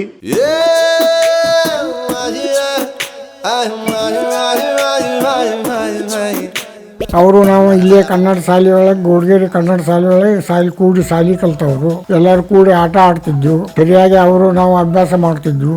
ಆಟಗಳನ್ನು ಏನು ಖೋ ಆಟ, ಚಿನ್ಪಣಿ ಆಟ ಆಗಿನ ಕಾಲದ್ದು ಹೆಚ್ಚಾಗಿ ಅಂದ್ರೆ ಅವನು ಜಾನಪದ ಸಾಹಿತ್ಯದೊಳಗೆ ಹೆಚ್ಚು ಆಗಿತ್ತು. ಡ್ಯಾನ್ಸ್ ಮಾಡೋದು, ಎಲ್ಲ ಥರ ಕಾರ್ಯಕ್ರಮದಾಗ ಹೆಚ್ಚು ಭಾಗವಹಿಸ್ತಿದ್ದವ. ಅವರು ಓದುವುದು ಕಡಿಮೆ, ಬರವಣಿಗೆ ಮಾತ್ರ ಬಹಳ ಜೋರು. ಯಾವತ್ತೂ ಬರ್ಕೊಂಡೇ ಇರೋರ. ಈ ಕವಿತೆ ಆಗಲಿ ಅಥವಾ ಕಾದಂಬರಿ ಆಗಲಿ ಭಾಳ ಅಭ್ಯಾಸ ಅವ್ರದ್ದು. ಒಂದು ಹಾಡು ಹಾಡಿದ್ರು ಅವರು, ಅದೇ ಫಸ್ಟ್ ಬರೆದದ್ದು, ಅದೇ ಫಸ್ಟ್ ಹಾಡಿದ್ದು. ನೀವು ಸಾಲಿ ಬಿಟ್ಟಿದ್ರಿ, ಆರ್ಥಿಕ ಪರಿಸ್ಥಿತಿ ನಿಮಗೆ ಸ್ವಲ್ಪ ತೊಂದರೆದಾಯಕಿತ್ತು. ಆ ಸಂದರ್ಭದಾಗ ಕೃಷ್ಣಮೂರ್ತಿ ಪುರಾಣಿಕರು ನಿಮಗೆ ಸಾವಳಗಿ ಸ್ವಾಮಿಗಳ ಕಡೆ ಕರ್ಕೊಂಡು ಹೋಗಿ ಅಲ್ಲೇ ನಿಮಗೆ ಇರುವ ವ್ಯವಸ್ಥೆ ಮಾಡಿದ್ರು, ಗೋಕಾಕ್ದಾಗಿನ ಸಾವಳಗಿ ಮಠ ಶಾಖಾದಾಗ. ಅವಾಗ ನೀವು ಶಾಲೆ ಒಳಗೆ ಇದ್ದಾಗನ ನೀವು ಜಾನಪದ ಹಾಡುಗಳನ್ನ ಹಾಡ್ತಿದ್ರಿ, ಬಯಲಾಟದ ಪದಗಳನ್ನ ಗುಣಗುಣಿಸ್ತಾ ಇದ್ರಿ. ಹುಡುಗಿಯರು ನದಿ ಬಡ್ಡಿಗೆ ಇದೆ, ಹೊಳಿಗೆ ಹೋಗೋದು, ಸ್ನಾನ ಮಾಡಲಿಕ್ಕೆ ಭಾಳ ಇದು. ಅದು ಭಾಳ ಹುಡುಗಾಟಿಗೆ ಇದ್ದಂಗಿದ್ದ. ಆದರೂ ಅದಾದ ಮಾತ್ರ ಯಾವಾಗ ಮಾಡ್ತಿದ್ದು ಏನು ಭಾಳ ಹುಷಾರು.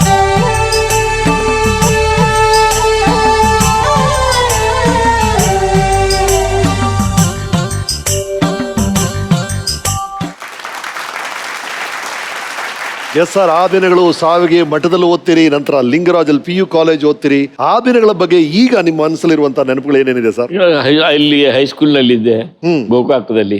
ನಮ್ಮ ಕೃಷ್ಣಮೂರ್ತಿ ಪುರಾಣಿಕರ ಕೃಪೆ ಮತ್ತು ನಮ್ಮ ಸಾವಳಗಿ ಶಿವಲಿಂಗೇಶ್ವರರ ಕೃಪೆ. ನಮ್ಮ ಸಾವಳಗಿ ಸ್ವಾಮಿಗಳು ಕಾಲೇಜ್ ಹೋಗುವಾಗ ನನಗೆ ತೊಂದರೆ ಆಯ್ತು. ಸ್ವಾಮಿಗಳು ಬಿಡ್ಲಿಲ್ಲ, ಆರ್ಥಿಕವಾಗಿ ನನಗೆ ಸಹಾಯ ಮಾಡಿ ಅವರೇ ನನ್ನನ್ನು ಬೆಳಗಾವಿ ಕಳಿಸಿದ್ರು. ಬೆಳಗಾವಿ ಕಳಿಸಿ ನಾನು ಓದೋ ಹಾಗೆ ಮಾಡಿದ್ರು. ಅಲ್ಲಿ ನನಗೆ ಇಬ್ಬರು ಪ್ರೊಫೆಸರ್ಗಳು ಸಿಕ್ಕರು.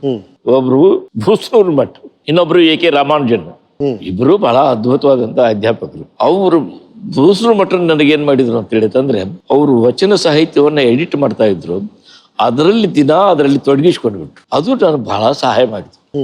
ಯಾಕಂತಂದ್ರೆ ವಚನ ಸಾಹಿತ್ಯ ಅಂತ ಹೇಳಿತಂದ್ರೆ ಬಹುಶಃ ನಮ್ಮಲ್ಲಿ ಬಹಳಷ್ಟು ಜನರಿಗೆ ಗೊತ್ತಿಲ್ಲ.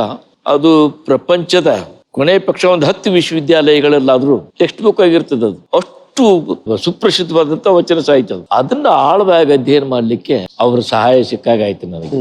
ಆಮೇಲೆ ನಮ್ಮ ಗುರುಗಳಾದಂತ ಇವರು ಯಾರು, ರಾಮಾನುಜಮ್ ಅವ್ರು ಸಿಕ್ಕಿದ್ದು ನಿಮ್ಗೆ ಶಿಕಾಗೋ ಹೋದಾಗ. ಆಮೇಲೆ ಶಿಕಾಗೋಕ್ಕೆ ಹೋದ್ರು ಅವರು.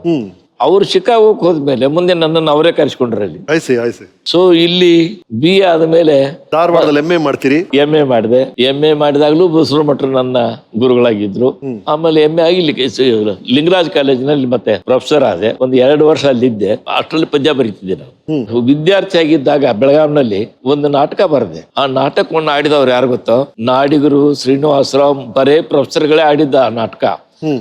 ನಾವು ಸ್ಟೂಡೆಂಟ್ಸ್ ಎಲ್ಲ ಆಡಿದ್ದು. ನನ್ನ ರೂಮಿಗೆ ನನ್ನ ವಿದ್ಯಾರ್ಥಿ ಸ್ನೇಹಿತರಿಗಿಂತ ಪ್ರೊಫೆಸರ್ಗಳೇ ಬರ್ತಿದ್ರು. ಬಹಳ ಚೆನ್ನಾಗಿದೆ ಸರ್. ವಿದ್ಯಾರ್ಥಿ ಬರೆಯುವಂತ ನಾಟಕವನ್ನ ಪ್ರೊಫೆಸರ್ಸ್ ಆಕ್ಟ್ ಮಾಡ್ತಾರೆ, ನಿಮ್ ರೂಮ್ಗೆ ಬಂದು ನಿಮ್ ಜೊತೆ ಮಾತಾಡ್ತಾರೆ ಅಂದ್ರೆ. ಹೌದು ಸರ್, ನೀವು ಅಡಿಗರನ್ನ ಮೊದಲನೇ ಸಲ ಭೇಟಿ ಮಾಡಿದ್ ಯಾವಾಗ ಸರ್? ಅಡಿಗರು ಒಂದ್ಸಲ ಬೆಳಗಾವಿಗೆ ಬಂದಿದ್ರು.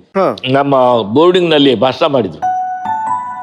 ಭಾಷಣ ಮಾಡಿದಾಗ ನಾನು ಅವ್ರ ಭಾಷಣ ಕೇಳಿದೆ. ಮಾರನೇ ದಿವಸ ಅವ್ರನ್ನ ಭೇಟಿ ಆದ್ವಿ. ನಮ್ಮ ಗುರುಗಳ ಜೊತೆ ಈ ನಾಟಕ ಆಡಿದ್ರಲ್ಲ, ಇವರೆಲ್ಲರ ಜೊತೆಗೆ ಅವ್ರನ್ನ ಭೇಟಿ ಆದೆ. ನನ್ನ ಪದ್ಯ ಓದಿದ್ರು. ಪದ್ಯ ಓದಿ ಬಹಳ ಸಂತೋಷ ಪಟ್ರು ಅವ್ರು. ಆಮೇಲೆ ಅವ್ರಿಗೂ ನನಗೂ ಪತ್ರ ವ್ಯವಹಾರ ಶುರು ಆಯ್ತು. ನನಗ್ ಪತ್ರ ಬರೀತಿದ್ರು. ಹುಡುಗರು ಪತ್ರ ಬರೆಯೋದಂದ್ರೆ ಏನದು, ಒಂದು ಸರ್ಟಿಫಿಕೇಟ್ ಇದ್ದಂಗೆ ನಾನು ತೋರ್ಸ್ಕೊಂಡು ಅಡ್ಡಾಡ್ತಿದ್ದೆ. ಈ ಧಾರವಾಡಕ್ಕೆ ಬಂದಾಗ, MAಕ್ಕೆ ಬಂದಾಗ ಈ ನಮ್ಮ ಚಂಪಾ, ಗಿರಡ್ಡಿ ಇವರೆಲ್ಲ ಇದ್ರಲ್ಲ, ಅವ್ರ ಮುಂದೆಲ್ಲ ನನಗೆ ಅಡಿಗರ ಕಾಗದ ಬರೆದ ಸರ್ಟಿಫಿಕೇಟ್ ತರ ಹಿಡ್ಕೊಂಡು ಅಡ್ಡಾಡ್ತಿ ಹೊರಿಸಿದ್ದೆ ಅದನ್ನ. ಮುಂದೆ ಇಲ್ಲಿ 2 ವರ್ಷ ಇದ್ನಲ್ಲ, ಆಮೇಲೆ ಅಡಿಗರ ಅಲ್ಲಿ ಕರೆದ್ರು ಸಾಗರಕ್ಕೆ, ಬನ್ನಿ ನನ್ನ ಜೊತೆಗೆ ಅಂತ. ಅಲ್ಲಿದ್ದೆ. ಅವಾಗಲೇ ಬೆಳಗಾಂನಲ್ಲಿದ್ದಾಗ ಹೇಳ್ತೇನೆ ಕೇಳ ಬರ್ತಿದ್ದೆ. ಬರ್ದಾಗ ಅಲ್ಲಿ ಹೋಗಿ ಒಂದ್ಸಲ ಓದ್ದೆ ಅದನ್ನ ಸಾಗರದಲ್ಲಿ. ಓದಿದಾಗ ಗೋಪಾಲ್ ಗೌಡ್ರಿಗೆ ಬಹಳ ಇದಾಯ್ತು, ಬಹಳ ಇಂಪ್ರೆಸ್ ಆದ್ರು ಅವರು. ಆಮೇಲೆ ಲೋಹಿಯಾ ಬಂದ್ರಲ್ಲಿ. ಲೋಹಿಯಾ ಇದ್ದವರು ವಸಾಹತುಶಾಹಿ ಬಗ್ಗೆ ನಮ್ಮಲ್ಲಿ ಒಬ್ಬರೂ ಕವಿತೆ ಬರೆದಿಲ್ಲ, ಇದು ಇಂಡಿಯಾದಲ್ಲೇನೆ ಮೊಟ್ಟ ಮೊದಲೇ ಕವಿತೆ ಈ ರೀತಿಯಲ್ಲಿ ಬಂದದ್ದು ಅಂತ ಅದ್ಭುತ ಹೊಗಳಿಬಿಟ್ರು. ಅವಾಗ ಏನಾಗಿತ್ತು ರಮೇಶ್ ಅಂದ್ರೆ, ಬ್ರಿಟಿಷರು ಬಂದ ಕೂಡಲೇ ಅವ್ರು ಮಾಡಿದ್ದೇನು ಅಂತ ಹೇಳ್ತಂದ್ರೆ, ಇತಿಹಾಸದ ಹೊಸ ಕಲ್ಪನೆ ಕೊಟ್ರು. ನವ್ಯ ಕಾವ್ಯದ ಕವಿ ನಾನು, ಅವರೆಲ್ಲ ಈಡಿ ಪಶ್ಚಿಮ ಗೂಢ ಪಾಪ ಲೇಪಿತ ನಾನು ಅಂತ ಅಡಿಗರು ಅಂದ್ರು. ಅಷ್ಟರ ಮಟ್ಟಿಗೆ ಪಶ್ಚಿಮವನ್ನ ಆರಾಧನೆ ಮಾಡ್ತಾ ಇದ್ರು. ನಾನು ಪಶ್ಚಿಮ ನಮ್ಮನ್ನ ಕೊಲೆ ಮಾಡ್ತಾ ಇದೆಯಾ ಅಂತ ಹೇಳಿ ನಾನು ಬರ್ತೀನಿ. ಆದ್ರಿಂದ ಲೋಹಿಯಾ ಮತ್ತು ಗೋಪಾಲ್ ಗೌಡ್ರು ಹೇಳಿದ್ದೆ ಯಾಕೆ ಅಂತ ಹೇಳಿತಂದ್ರೆ, ಇದು ವಸಾಹತುಶಾಹಿ ವಿರೋಧವಾಗಿ ಬರ್ದಿದ್ರಲ್ಲ ಇವರು ಅಂತ. ಇವರೆಲ್ಲ ವಸಾಹತುಶಾಹಿ ಪರವಾಗಿ. ನಾನು ಹೇಳ್ತೇನೆ ಕೇಳಬಾರದು. ಎಸ್, ಇದೇ ಇವರ ಮೊದಲನೇ ಕವನ ಸಂಕಲನ ಹೇಳ್ತೇನ ಕೇಳ. ನೋಡಿ, ಶತಮಾನದ ಕವಿಗಳು ಅಡಿಗರೆ ಇವ್ರನ್ನ ಆ ಟೈಮಲ್ಲಿ ಮೆಚ್ಚಿದ್ದಾರೆ ವಿದ್ಯಾರ್ಥಿಯಾಗಿದ್ದಾಗ. ನಂತರ ಸರ್, ನಿಮ್ಮ ನಾದಗಳು ನುಡಿಯಾಗಲೇ ಕವನ ಸಂಕಲನದಿಂದ ಒಂದು 4 ಸಾಲುಗಳನ್ನ ನೀವೇ ಓದ್ಬೇಕು. ಇದು ಸ್ವಾತಂತ್ರ್ಯ ಬರೋದಕ್ಕಿಂತ ಮುಂಚಿದ್ದು. ಕೊಟ್ಟಿಗಿಟಿ ಅಲ್ಲ ತೆಗಿದಿಟ್ಟ ಮತ್ತ ಹೇಳತೇನ ಕಿವಿಗೊಟ್ಟ ಕೇಳ್ರಿ ಕುಂತ ನಿಂತವರ, ಹಿಂಗ ಮಾರಿ ಮ್ಯಾಗ ಮೀಸಿ ಹೊತ್ತ ಗಂಡಸರ, ಸಣ್ಣ ದೊಡ್ಡವರ ಮತ್ತ ಹೆಂಗಸರ, ವಾಶುಳ್ಳ ದೇಶ ತುಂಬ ಹೇಸಿ ಬೆಕ್ಕಿ ಹಚ್ಚಿದಾರ, ಕೆಂಪ ಮುತ್ತಿ ಇಂಗರೇಜ್ ಸರ್ಕಾರ ಹರಿಗಿಯಾಗಿ. Thank you sir. ನಿಮ್ಮ ಕೃತಿಯನ್ನ ನಿಮ್ಮ ಧ್ವನಿಯಲ್ಲಿ ಕೇಳಕ್ಕೆ ಬಹಳ ಖುಷಿ ಆಯ್ತು ಸರ್. ನಂತರ ನೀವು PhD ಮಾಡ್ತೀರಿ. PhD ನೀವು ಆಯ್ಕೆ ಮಾಡ್ಕೊಂಡಂತ ಸಬ್ಜೆಕ್ಟು ಉತ್ತರ ಕರ್ನಾಟಕದ ಬಗ್ಗೆ, ಅದು ಜಾನಪದದ ಬಗ್ಗೆ, ಅದು ಜಾನಪದ ರಂಗಭೂಮಿಯ ಬಗ್ಗೆ.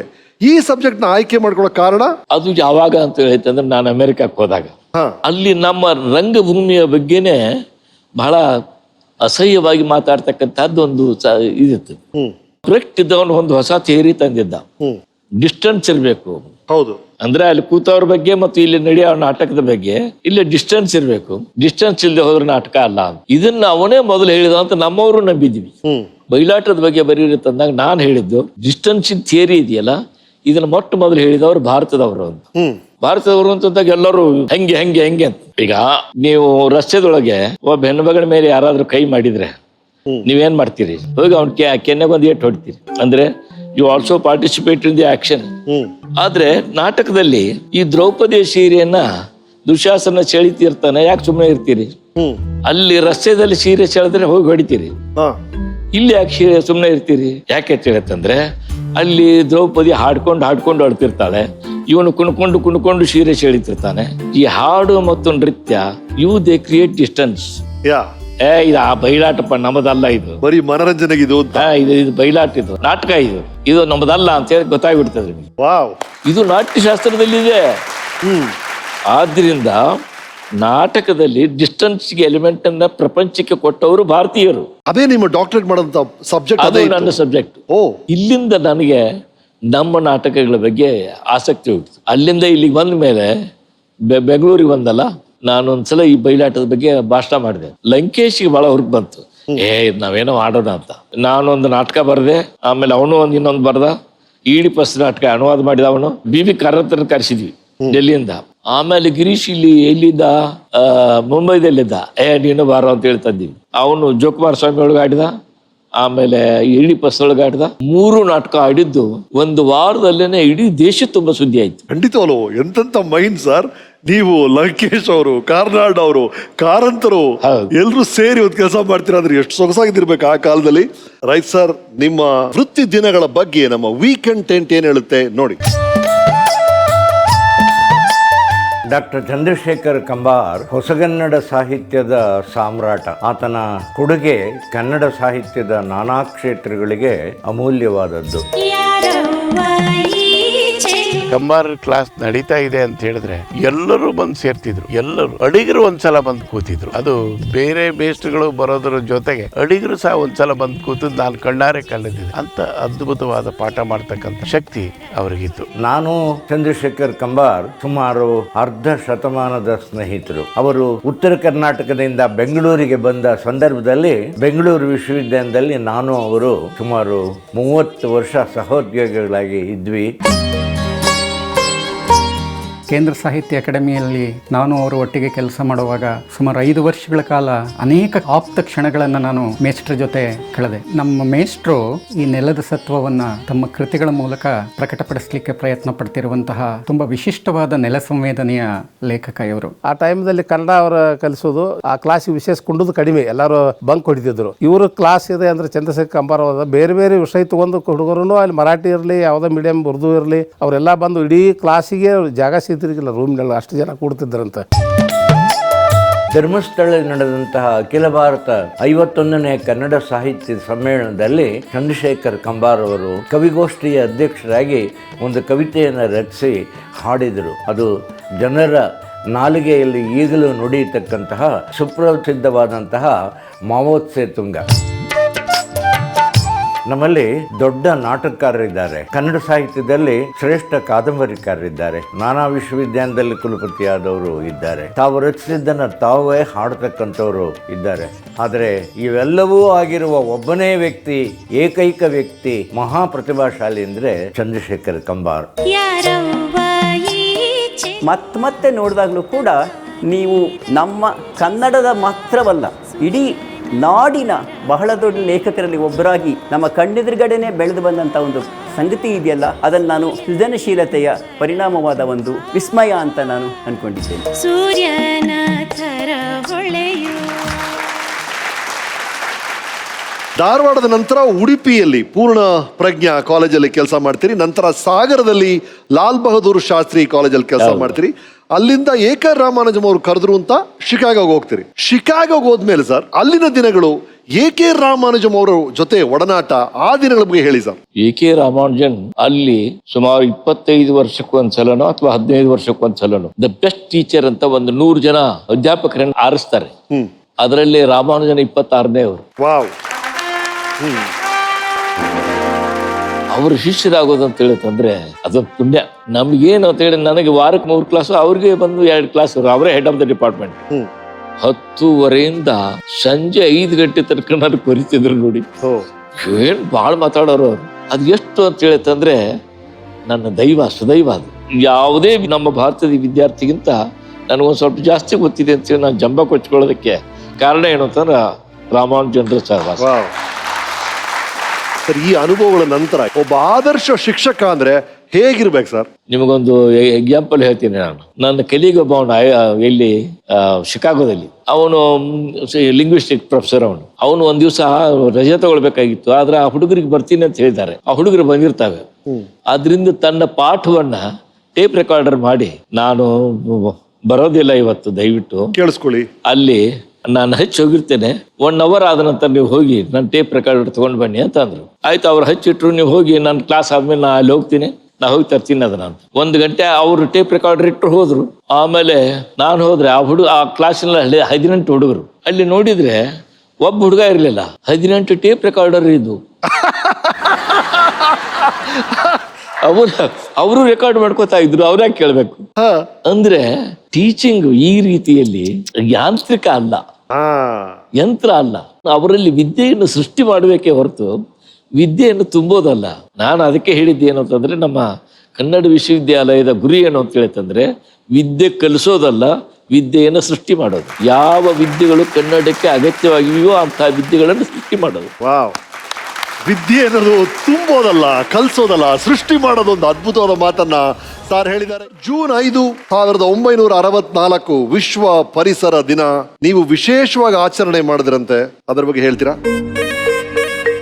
ಅದು ಮದುವೆ ಆದ ದಿವಸ. ಮದುವೆ ಆದ ದಿವಸ ನಿಮ್ಮ ಪ್ರಣಯ ಗೀತೆಗಳಿಗೆ ನಿಮ್ಮ ಶ್ರೀಮತಿಯವರೇ ಸ್ಫೂರ್ತಿ ಅಂತ ಕೇಳ್ಪಟ್ವಿ.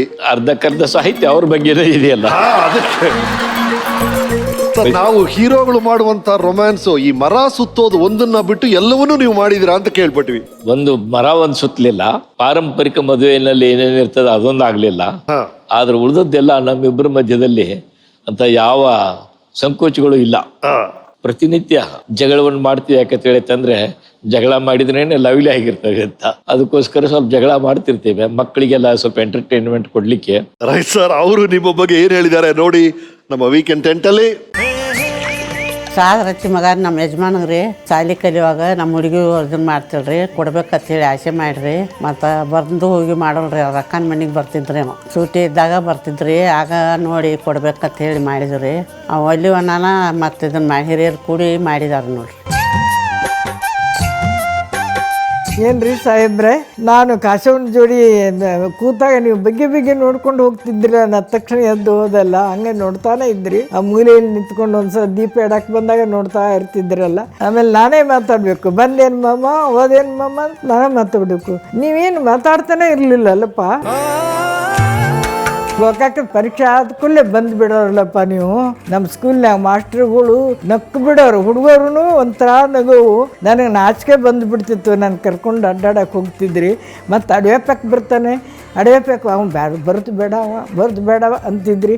ನಾವು ಒಬ್ಬಳೇ ನಿಮ್ಮ ಜೋಡಿ ಹೆಂಗೆ ಬರ್ಬೇಕಾಗಿತ್ತು, ಬಿಟ್ಟು ನೋಡು ಅವನ ಮದುವೆ ಆಗನಿ ಅಂತ ಅಂತಿದ್ರು. ನಮ್ಮ ಕಸ್ತೂರಿ ಅಕ್ಕನೂ ಹಂಗೆ ಅಂತಿದ್ರು. ಹ್ಞೂ ಅಂತೇಳಿ ನಮ್ಗೆ ಈರಪ್ಪ ಮಾಸ್ತರ್ ಅಂತಿದ್ರು. ನೀವು ಮಾತ್ರ ಕಲಿಬೇಡ ಅಂತ ಬಿಡಿಸಿಬಿಟ್ರಿ. ಮದ್ವೆ ಮನ್ಯಾಗ ಮಾಡ್ತೇವೆ ನಾನು ಬೇಡ ಅಂತೇಳಿ ಮಠಕ್ಕೆ ಕುಂದ್ರಿಗೆ ಮಠಕ್ಕೆ ಮದ್ವೆ ಮಾಡಿದವ್ರಿ. ಬಳಸೂರು ಮಠ ಇದ್ದಾವ, ಆಕೆನ ಮಾಡ್ತಿರೋದು ಅಂತ ಹೇಳಿದ್ರಿ ಅವ. ಅವಾಗೆಲ್ಲ ಎಲ್ಲೇ ನಾಟಕಕ್ಕೆ ಎಲ್ಲ ಹೋಗ್ತಿದ್ರಿ, ನಾ ಬಾ ಅಂತ ಹಿಂಗೆ ಬಂದು ಬಿಡ್ತಿದ್ರವ್ವ. ಅದೆಷ್ಟು ಖುಷಿ ಆಗ್ತಿತ್ತು ನನಗೆ. ಈಗ ಅದನ್ನೆಲ್ಲ ನೆನೆಸ್ಕೊಂಡ್ರೆ ನಿಮ್ಮನ್ನ ಯಾವ ರೀತಿ ಇದನ್ನ ಮಾಡ್ಕೊಂಡಿದ್ನೆಲ್ಲ ಅಂತದೆ. ಒಂದೊಂದ್ಸಲ ನಾ ಮಾವಿನ ಸಿಟ್ಟು ಮಾಡಿ ಮಾವಿನ ಹಣ್ಣು ತಿಂದೆ ಹೋದಾಗ ಹತ್ತು ಬಿಟ್ಟಿದ್ರಲ್ವ, ಅದು ನನಗಿನ್ನೂ ದುಃಖ ಬರ್ತದೆ. ಕೈವಾರದಲ್ಲಿ ವಿಶ್ವೇಂದ್ರ ಸ್ವಾಮಿ ಹೇಳಿದ್ರಲ್ಲ, ಇವನು ಬಿಡಬೇಡ, ಕಣ್ಣು ಮುಂದೆ ಇಟ್ಕೋ, ಇವ್ ಹ್ಯಾಂಡ್ಸಮ್ ಇದ್ದಾನೆ, ಎಲ್ಲರೂ ನಿಮ್ಮನ್ನು ಬಿಟ್ಟು ಓಡಿ ಹೋದಾನೋ ಅಂತಂದಿದ್ರಲ್ಲ. ಆದ್ರೂ ನಾ ಬಿಟ್ಟನೆಲ್ಲ, ಸದ್ಯ ಓಡಿ ಹೋಗ್ಲಿಲ್ಲಪ್ಪ. ತುಂಬ ಥ್ಯಾಂಕ್ಸ್ ನಿಮಗೆ, ಅಲ್ವಾ?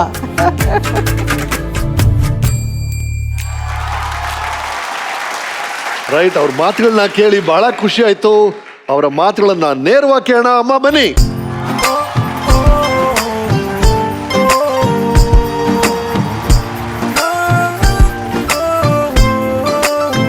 ಸತ್ಯಭಾಮ ಅವರಿಗೆ, ಅವರ ಸೊಸೆ ರೇಖಾ ಅವರಿಗೆ ಸ್ವಾಗತ. ರೇಖಾ ಅವರೇ ಕೂತ್ಕೊಳ್ಳಿ. ಬಹಳ ಖುಷಿ ಆಯ್ತು ನೀವು ಹೇಳಿದ ಮಾತುಗಳು. ಸರ್, ಅದೆಲ್ಲ ಹುಟ್ಟಿದಾಗ್ಲೇ ಆ ಕಾಲದಲ್ಲಿ ಈ ಮಗು ನೀವು ಮದುವೆ ಆಗಬೇಕು ಅಂತ ಡಿಸೈಡ್ ಮಾಡ್ತಾ ಇದ್ರು ಅಂತ ಕೇಳ್ಪಟ್ಟಿದೀವಿ ನಾವು. ಆ ಟೈಮಲ್ಲಿ ಅವ್ರು ಯಾರು ಡಿಸೈಡ್ ಮಾಡಿಲ್ಲ, ನಾವೇ ಡಿಸೈಡ್ ಮಾಡಿದ್ವಿ. ಹೌದಾ? ಇವ್ರು ಹುಟ್ಟಿದಾಗ ನೋಡಿದ್ದಾರೆ. ನೀವು ಹುಟ್ಟಿದಾಗ್ಲೇ ನೋಡಿದಾರ ಅವರು, ಆಗ್ಲೇ ಡಿಸೈಡ್ ಮಾಡ್ಬಿಟ್ಟಿದಾರ ಅಂತ ಕಾಣಿಸುತ್ತೆ. ನಾವು ಕೇಳ್ಪಟ್ವಿ, ಇವ್ರು ಯಾವುದೇ ಒಂದು ಮುಖ್ಯವಾದ ಫಂಕ್ಷನ್ ಹೋಗ್ಬೇಕಾದ್ರು ಅವರ ಸೀರೆನ ಈಗಲೂ ಆಯ್ಕೆ ಮಾಡೋದು ನೀವೇ, ಇವತ್ತು ಸೆಲೆಕ್ಟ್ ಮಾಡಿದ್ ನೀವೇ ಅಂತ. ಹೌದಾ? ಹೌದ್ರಿ. ಎಲ್ಲ ಇವ್ರೆ.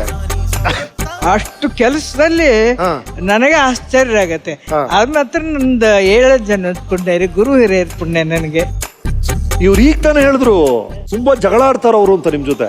ನಮ್ ಜೊತೆಗೆ ನಾನೇನೆ ಹೇಳ್ತೀನಿ ಪಾಪ, ಅವ್ರು ಹೇಳಲ್ಲ, ನಾನೇ ಹೇಳ್ತೀನಿ. ಸುಮ್ನೆ ಸಿಟ್ಟು ಬಂದ್ರೆ ಮುಖ ನೋಡಲ್ಲ, ಮುಖ ನೋಡ್ರೆ ನಗೆ ಬರ್ತದೆ. ಚೆನ್ನಾಗಿದೆ. ಸಿಟ್ಟು ಬಂದ್ರೆ ಮುಖ ನೋಡೋ ರಘು ಬರುತ್ತಂತ. ಅವಾಗ ಮಕ್ಕಳಿಗೆಲ್ಲ ಹೇಳ್ತಾರೆ, ಏ ಬರೀಲಿ ಬರೀಲಿ, ನಿಮ್ಮವ್ ಯಾಕೋ ಸಟ್ಕೊಂಡಿದಾರೆ, ಮುಖ ಹೆಂಗ್ ಮಾಡಿದಾರೆ, ಯಾಕಂತ ಕೇಳೋಗ್ರಿ ಅಂತ ಮಕ್ಕಳನ್ನ ಕಳಿಸ್ತಾರೆ. ಅವ್ರು ಯಾವಾಗ್ಲೂ ಹೋಗ್ಬೋದಾದ, ನಾ ಎಷ್ಟಂತ ಕೇಳೋದು ಅವ್ರನ್ನ ಅಂತ ಅವ್ರಂತ. ನೀವು ದನದ ಕೊಟ್ಟಿಗೆಯಲ್ಲಿ ದೀಪ ಹಚ್ಚಕ್ ನೀವು ಬರ್ತೀರಿ ಅಂತ ಇವ್ರು ಕಾಯ್ತಾ ಇರೋರಂತಲ್ಲ. ಮೂಲೆಗೆ ನಿಂತು ಬಿಡೋರು, ಇವ್ರು ನಿಂತಿದಾರ ಅನ್ನೋದು ನನ್ಗೆ ಗೊತ್ತಿಲ್ಲ. ಮೂಲೆಗೆ ನಿಂತ್ಬಿಟ್ಟು ಹಿಂಗೆ ಎಣಿಕೊಂಡವ್ರು ಇವರು. ನನಗೂ ಆಸೆ, ಅವಾಗ ನಾನು 3ನೇ ಕ್ಲಾಸು ಅಥವಾ 4ನೇ ಕ್ಲಾಸನ್ನು ಓದ್ತಿದ್ದೆ. ನನಗೂ ಆಸೆ ಆಗೋದು. ನಾ ಹೋಗಿ ನಿಂತ ತಕ್ಷಣ ಬಾಯಿ ಮುಚ್ಕೊಂಡು ನಾನು ನೋಡಿದ್ರೆ ಸುಮ್ಮನೆ ಓಡ್ಬಿಡೋರ್ರಿ. ಎಷ್ಟು ವರ್ಷ ಇದೆ ರೇಖಾ ಅವ್ರೆ? ಈಗ್ಲೂ ಸಾರು ಮನೆಗ್ ಬಂದ ತಕ್ಷಣ ಇವರೆಲ್ಲಿ ಫಸ್ಟ್ ಕೇಳೋದು ಅದಂತೆ, ಹೌದಾ? ನಿಜ ಸರ್. ಮನೆಗ್ ಬಂದ್ ಕಾಲ್ ಇಡ್ತಿದ್ದಂಗೆ ಅಮ್ಮ ಎಲ್ಲಿ ಅಂತಾನೆ ಕೇಳೋದು. ಅವ್ರ ಮುಖ ನೋಡಿದ್ಮೇಲೆನೆ ಸ್ವಲ್ಪ ಸಮಾಧಾನ ಆಗೋದು. ಏನ್ ಚೆನ್ನಾಗಿದೆ ಕೇಳಕ್ಕೆ. 55 ವರ್ಷಗಳ ದಾಂಪತ್ಯ. ಓ, ಎಲ್ಲಾ ಸಾಹಿತಿಗಳು ಶ್ರೀಮತಿ ಅವರೇ ಸ್ಫೂರ್ತಿಯಾಗಿರ್ತಾರೆ. ಅವರೇ ಹೇಳಿದ್ರು ಅರ್ಧ ಕೃತಿಗಳಿಗೆ ನೀವೇ ಸ್ಫೂರ್ತಿ ಅಂತ. ಅದೇ ತರ ಒಬ್ಬ ಸಾಹಿತಿಯ ಮೊದಲನೇ ಓದುಗಾನು ಬಹುತೇಕ ಕೇಸ್ಗಳಲ್ಲಿ ಅವರ ಹೆಂಡತಿಯಾಗಿರ್ತಾರೆ. ಅಂದ್ರೆ ತುಂಬಾ ಚೆನ್ನಾಗಿ ಓದ್ತಾಳೆ ಆಕೆ. ಈಗ ಒಂದ್ ಸ್ವಲ್ಪ ಕಡಿಮೆ ಆಗಿದೆ. ಕನ್ನಡದಲ್ಲಿ ಏನೇ ಬಂದ್ರು ಕೂಡ ಅವಳು ಓದಿ ನನಗೆ ರೆಕಮೆಂಡ್ ಮಾಡಿದ ಮೇಲೆ ನಾನು ಅದನ್ನ ಓದ್ತೇನೆ. ನೀವು ಬರೆದಂತ ಕೃತಿಯಲ್ಲಿ ಇವರು ಕೊಟ್ಟ ಸಲಹೆಗಳನ್ನ ಎಲ್ಲರೂ ನೀವು ಅಳವಡಿಸ್ಕೊಂಡಿದ್ದೀರಾ? ಯಾವಲ್ಲ? ಇದೆ ಬೇಕಾದಷ್ಟಿದೆ. ನಾನು ಬರೆದ ಕೃತಿಗಳಲ್ಲಿ ಆಕೆ ಸೇರಿ ಎಷ್ಟೋ ಇದೆ, ಅದರಲ್ಲೇನು ಅನುಮಾನ ಇಲ್ಲ. ಯಾವುದೋ ಒಂದು ಕೃತಿಯ ಎಂಡಿಂಗ್ ನೀವು ಓದ್ತೀರಾ, ಆದ್ರೆ ಎಂಡಿಂಗ್ ನ ಓದ್ಬಿಟ್ಟು ಇದು ಸರಿ ಇಲ್ಲ, ಇದು ಸುಖಾಂತ ಆಗ್ಬೇಕು ಅಂತ ನೀವು ಹೇಳಿದ್ರಂತೆ. ಏನ್ರಿ ಮತ್ತೆ ಬರಿಬೇಕಾದ್ರೆ ನಂದು ಹೇಳ್ತಾರೆ ನನಗೆ, ನೋಡಿ ಹಿಂಗ್ ಬರಿಬೇಕು ಮಾಡಿದ್ದೀನಿ ಅಣ್ಣ, ಈ ತರ ಹಂಗ ಅಂತೇಳಿ. ಓಕೆ, ಚೆನ್ನಾಗಿದೆ, ಒಂದ್ ಸ್ವಲ್ಪ ಚೆನ್ನಾಗಿ ಬರೀರಿ. ಸುಮ್ಮನೆ ಬರೆಯಕಂತ ಹೋಗಿ ಹೆಂಗೆ ಜೋಡ್ಸಿ ಬರೆಯಕ್ ಹೋಗ್ಬೇಡ್ರಿ, ಒಂದ್ ಅರ್ಥ ಹೇಳ್ಬೇಕು ಅದಕ್ಕೆ, ಆ ರೀತಿ ಬರಿಬೇಕಪ್ಪ ಅಂತೇಳಿ ಒಂದ್ ಸ್ವಲ್ಪ ಹೇಳಿಬಿಡ್ತಾನೆ. ಎಸ್ ಸರ್, 55 ವರ್ಷಗಳ ದಾಂಪತ್ಯ ಬಹಳ ಖುಷಿ ಆಗ್ತಿದೆ. ನಿಮಗೆ ಕರದಂಟು ಅಂದ್ರೆ ಬಹಳ ಇಷ್ಟ ಅಂತ ಕೇಳ್ಪಟ್ವಿ. ನಾನು ಇಟ್ಕೊಳ್ತೀನಿ ಹಾಗೆ. ಎಸ್ ಸರ್, ನವ ದಂಪತಿಗಳಿಗೆ ನಿಮ್ಮ ಕಿವಿ ಮಾತು ಏನು? 55 ವರ್ಷಗಳ ಅದ್ಭುತವಾದ ದಾಂಪತ್ಯದ ಸಂಬಂಧ ನಿಮ್ದು. ಬರ್ತಾ ನನಗೆ ಈ ತಾಯಿ ಇದೆಯಲ್ಲ, ಶಂಕರಾಚಾರ್ಯ ತಾಯಿ ಅಂತಾರೆ ನೋಡಿ, ಅದ್ರಲ್ಲೇನೋ ಬಹಳ ದೊಡ್ಡ ಅರ್ಥ ಇದೆ ಅಂತೇಳಿ. ತಾಯಿ ಅರ್ಥ. ಆಮೇಲೆ ನಾವು ಜಾನಪದದಲ್ಲಿ ಏನ್ ಹೇಳ್ತಾರೆ ಅಂತ ಹೇಳಿತಂದ್ರೆ, ಮನುಷ್ಯನ ತಾಯಿಗೆ ಹೆರಿಗೆ ಆಗೋದನ್ನ ಕಲಿಸಿದ್ ಯಾರು ಅಂದ್ರೆ ಮರ ಅಂತೆ. ಅದು ನೋಡಿ, ಅದು ಒಂದು ಬೀಜ 1000 ಬೀಜ 1000 ಗಿಡ ಮಾಡ್ತದೆ. ಅದು ಒಂದಿದ್ದನ್ನ ಹಲವಾರು ಆಗುವ ವಿದ್ಯೆಯನ್ನ ಮರ ತಾಯಿಗೆ ಕಲಿಸ್ತು ಅಂತ ಹೇಳಿ ಬರ್ತದೆ. ಕೆಟ್ಟ ಮಗ ಹುಟ್ಟಬಹುದು, ಆದ್ರೆ ಕೆಟ್ಟ ತಾಯಿ ಹುಟ್ಟೋದು ಸಾಧ್ಯವಿಲ್ಲ. ಇಂಥ ಅನೇಕ ಮಾತುಗಳನ್ನು ಹೇಳ್ತಾರೆ. ನನಗೆ ಈಗ ಈ ವಯಸ್ಸಿನಲ್ಲಿ ಅದು ಬಹಳ ಆಸಕ್ತಿದಾಯಕ.